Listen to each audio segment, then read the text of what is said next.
శరవేగంగా అభివృద్ధి చెందుతున్న రాజమండ్రిలో ఓ రియల్ ఎస్టేట్ కంపెనీ ఘరానా మోసానికి పాల్పడింది.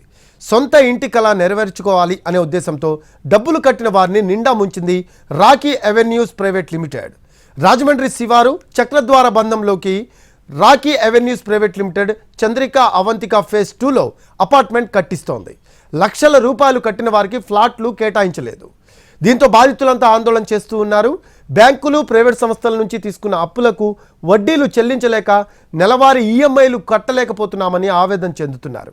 ఇప్పటికైనా రాకీ అవెన్యూస్ యాజమాన్యాన్ని అరెస్ట్ చేయాలని, తమకు న్యాయం చేయాలని డిమాండ్ చేస్తున్నారు.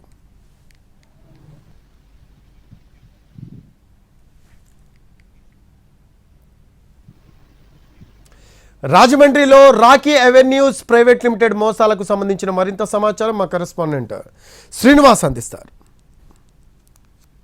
శరవేగంగా అభివృద్ధి చెందుతున్న రాజమండ్రి పట్టణంలోని రియల్ ఎస్టేట్ మోసాలు పెరిగిపోతున్నాయి. ఇక్కడ చూస్తే రియల్ ఎస్టేట్ అందమైన బ్రోచర్లతోటి కొనుగోలుదారులందరినీ ఆకట్టుకుంటూ తర్వాత వాళ్ళందరికీ కూడా కుచ్చిటోపి పెడుతున్న సంఘటనలు ఉన్నాయి.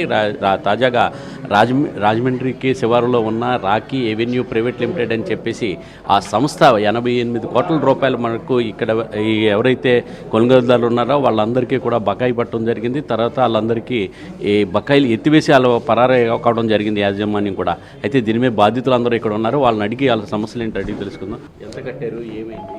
యాక్చువల్లీ టోటలీ 16 lakhs వరకు కట్టామన్నమాట. లైక్ ఈఎంఐ అండ్ ఇది కలిపి మాకు వచ్చేదేమో 30,000 జీతం. దాంట్లో 10,000 మేము వచ్చి ఈఎంఐకే కడుతున్నాం.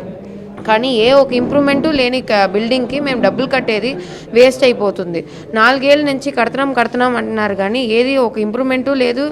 మాకు మా ఇల్లులో రాపోయినా పర్లేదు, మా డబ్బులు మాకు రిటర్న్ వస్తే చాలన్న దీనికి వచ్చేసాం.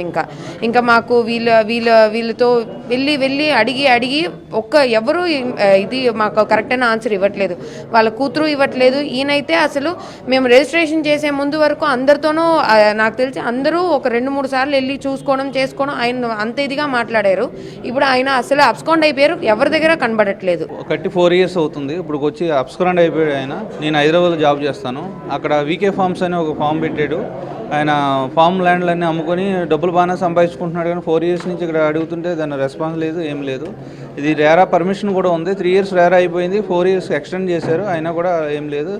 ఇక్కడ రాజమండ్రి ఆఫీస్కి వెళ్తే మొత్తం క్లోజ్ చేశారు. సో ఎక్కడికి వెళ్ళాలో తెలియక మిమ్మల్ని అప్రోచ్ అయ్యాం ప్రెస్ ద్వారా. మాకు న్యాయం చేకూర్చాలని కోరుతున్నాం. మధ్యవర్తుల ద్వారా లీకేజ్ ఇప్పిస్తున్నాడు. కట్టుతాము, చేసేస్తాము, వారం రోజులు అయిపోద్ది, తెలంగాణ ఎలక్షన్స్ అయిపోయిన తర్వాత చేస్తాము అని చేస్తున్నాడు. ఈ లోపల అతను ఉన్న ప్రాపర్టీ అంతా అమ్ముకుంటున్నాడు. అతనికి ఇక్కడ రాజమండ్రిలో బిల్డింగ్ ఉంది, Rocky avenues building, GAIL office వెనకాల. అది అమ్ముకోవడానికి ప్రయత్నం చేస్తున్నాడు 4.5 కోట్లకి. అది తెలిసింది మాకు. సార్, ఇలాంటి మోసాలు చేసే వ్యక్తుల్ని వెంటనే అరెస్ట్ చేసి అందరికీ కూడా న్యాయం చేయాలి. అలాగే ఇటువంటి మోసాలు జరగకుండా ఉండాలంటే ఇటువంటి మోసం చేసే వ్యక్తులకి వెనకాతలు నిలబడిన వ్యక్తులను కూడా వాళ్ళ మీద కూడా చర్యలు తీసుకుంటే ఆటోమేటిక్గా ఇలాంటి వ్యక్తులు మోసం చేయకుండా ప్రజలు కూడా జాగ్రత్తగా ఉండడానికి అవకాశం ఉంటుంది. ప్రాజెక్ట్ తీసుకోవడానికి వెళ్ళినప్పుడు ఒకటే మాట చెప్పడం, ఏమంటే నేను చాలా ప్రాజెక్టులు చేశాను, నేను చాలా సంపాదించుకున్నాను, ఈ ప్రాజెక్టులో 100కి రూపాయి వస్తే చాలు, అంతకంటే ఏమక్కర్లేదు అన్నాడు. ఆ మాటల్లో మేము పడిపోయి అందులో పడిపోయాము. మా పాప మొత్తం 12 లక్షలు పే చేసింది. మీ ద్వారా మాకు న్యాయం జరిగేలా ప్రభుత్వం టేకప్ చేయాలి. రాకీ ఎవెన్యూస్ ప్రైవేట్ లిమిటెడ్ సంస్థ ద్వారా వీళ్ళందరూ కూడా బాధితులందరూ కూడా నష్టపోవడం జరిగింది. అందరూ కూడా వడ్డీలు కట్టలేక అలాగే ఈఎంఐలు చెల్లించలేక చాలా ఆర్థికపరమైన ఇబ్బందులు పడవలసి వస్తుంది. దీని మీద వెంటనే చర్యలు తీసుకోవాలని చెప్పి ప్రభుత్వాన్ని కోరుతున్నారు. ప్రభుత్వం కూడా ఎవరైతే నిర్వాహకులు ఉన్నారో ఆ రాకీ ఎవెన్యూస్ సంస్థ యాజమాన్యాన్ని అరెస్ట్ చేయడంతో పాటు అలాగే తమకు తగిన న్యాయం చేయాలని చెప్పేసి వీళ్ళందరూ బాధితులందరూ కూడా కోరుకోవడం జరుగుతుంది. కెమెరామెన్ వాసుతో శ్రీనివాస్, NTV, రాజమండ్రి.